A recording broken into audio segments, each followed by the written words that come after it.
Hello बच्चों, let's read the question. So the question over here says name any two natural resources and man made resources of air pollution. ठीक है, हमें यहाँ पर दो natural sources बताने हैं एयर पोल्यूशन के और दो मैन मेड सोर्सेज बताने हैं एयर पोल्यूशन के. ओके, तो इस क्वेश्चन का की कंसेप्ट क्या होगा? की कंसेप्ट वुड बी कि एयर पोल्यूशन का मतलब क्या होता है? जब भी एयर में कोई अनडिजायरेबल सब्सटेंसेस पाए जाते हैं. ठीक है, undesirable substances in the air कोई हम क्या कहते हैं? Presence of undesirable substances in the air कोई हम क्या कहते हैं बच्चों? Air pollution. ठीक है, तो ये की कंसेप्ट है. अब ये एयर पोल्यूशन के डिफरेंट सोर्सेज होते हैं. मतलब ये जो अनडिजायरेबल सब्सटेंसेस एयर में आए हैं वो आते कहाँ से हैं? ठीक है, तो इनके दो टाइप के आप कह सकते हो सोर्सेज होते हैं. There can be natural sources and there can be man made sources. ठीक है, man made sources.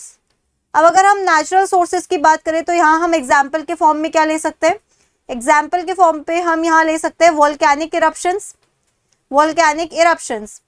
Volcanic eruptions naturally होते हैं, right? And volcanic eruptions are source of smoke, oxides of nitrogen and sulphur as well as ashes. ठीक है, ashes. तो volcanic eruption कैसा source हुआ? Natural source हुआ.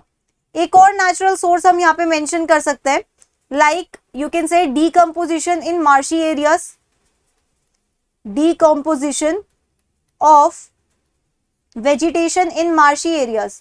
अब marshy areas में क्या होता है? decomposition होता है vegetations का, क्योंकि वहां पे एयर की कमी होती है तो there are involved anaerobic bacteria.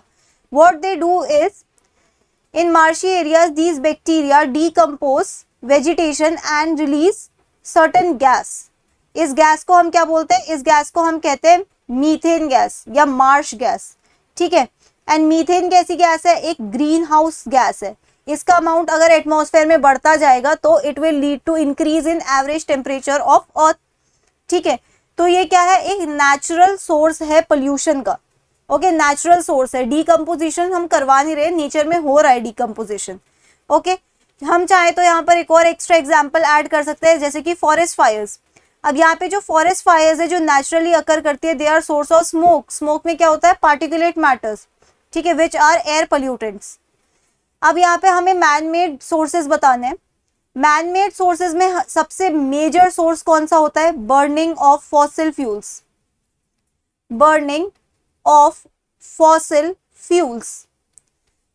Fuels की बर्निंग, जैसे कि कोल और पेट्रोलियम की बर्निंग से क्या होता है? Oxides of nitrogen and sulphur. Oxides of nitrogen and sulphur release होता है. साथ में पार्टिकुलेट मैटर भी रिलीज होता है, particulate matter. Okay, and all these are harmful for our respiratory system. ये क्या है? पहला मैन मेड सोर्स है. दूसरा मैन मेड सोर्स क्या है? Burning of cow dung. Okay, burning of cow dung cakes, जो कि रूरल एरियाज में ज्यादा पाया जाता है.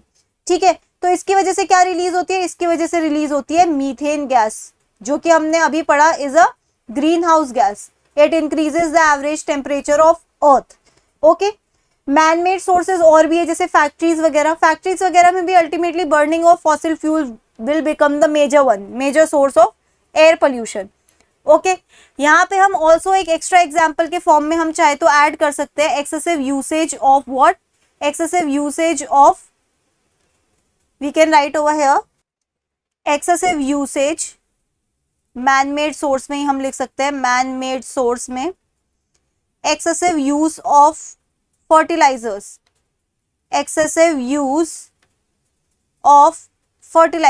ओके, तो हमें क्वेश्चन में क्या हुआ था कि हमें कुछ man made sources of air pollution बताना है, कुछ natural sources of air pollution बताना है. That's it for the question. I hope you understood it well. Best of luck.